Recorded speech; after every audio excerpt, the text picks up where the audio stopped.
So we just had a vote on the National Defense Authorization Act, which is the bill that funds the military, the NDAA. And before that vote, there was actually a vote on an amendment put forward by Senator Bernie Sanders. And that amendment said, let's take 10% of the military budget and let's use that funding instead for programs to help low-income people afford housing, healthcare, and education. And the other 90% we can keep in place. And so the current military budget is $740 billion.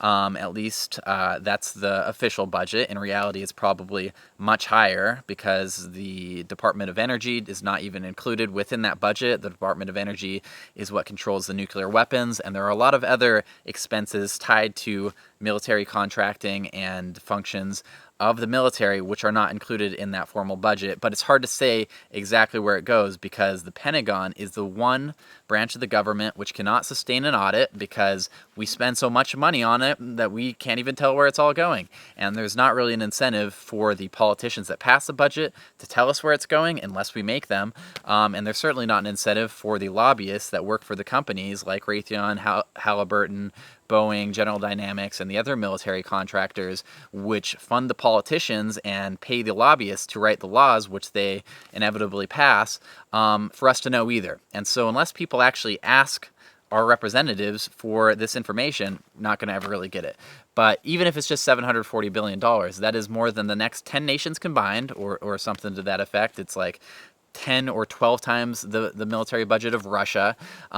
It's a lot of money. And so there was a vote on that amendment, and the vote ended up failing by a tally of 77 to 23. So 77 opposed, 23 in favor. And of the 77 that were opposed, every single Republican was opposed. I forget how many Republican senators there are. There's either 51 or 52.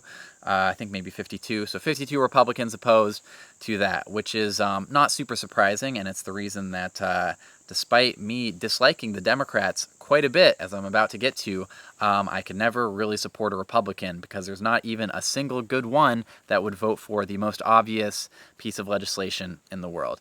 Not even Rand Paul, who's a libertarian who believes in smaller government.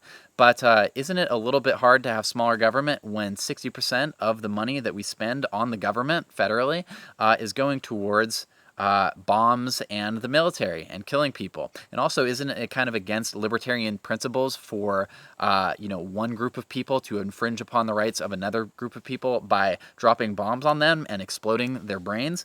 This is what I would tend to think of as kind of a more important infringement on important principles of individuality and libertarianism than, say, government-funded healthcare, which is something that Rand Paul has a very strong opinion about because, if your doctor has to take care of everyone, he's essentially a slave. This is a Rand Paul quote.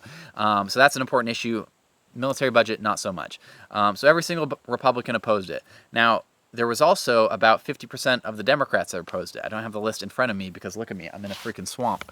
But I think it was more or less 50% of the Democrats, maybe a little bit less than 50% of the Democrats opposed the bill. And one of the Democrats that voted against that amendment was Senator Kamala Harris, who is likely to be the next vice president.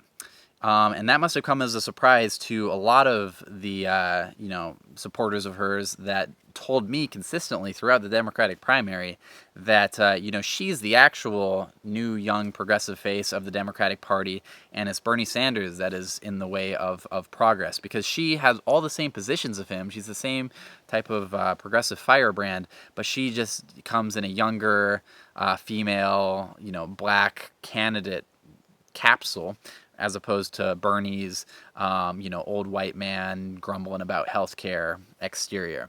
And so he was the one actually blocking the progress. And what I said to them was, did you know that Kamala has locked up many thousands of people as Attorney General of California for low-level drug offenses, such as marijuana possession, and then consistently opposed legalization of marijuana up until like a year ago when it became politically popular to do so.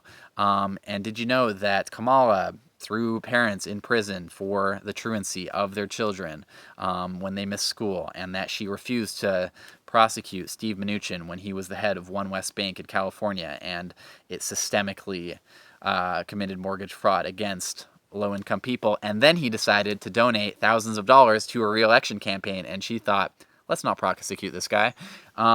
This is what I told them then. And so now it comes time to decide whether we're going to use funding to help people with college debt and with medical expenses and with maintaining a roof over their head during a recession and a pandemic, or we're going to use that money to continue to stuff the pockets of military contractors who like to make bombs to kill other people. And Kamala decides that she wants to work bipartisanly with Mitch McConnell, with Donald Trump, with every single Republican in the Senate, which she does nothing but cry bloody murder about during other times.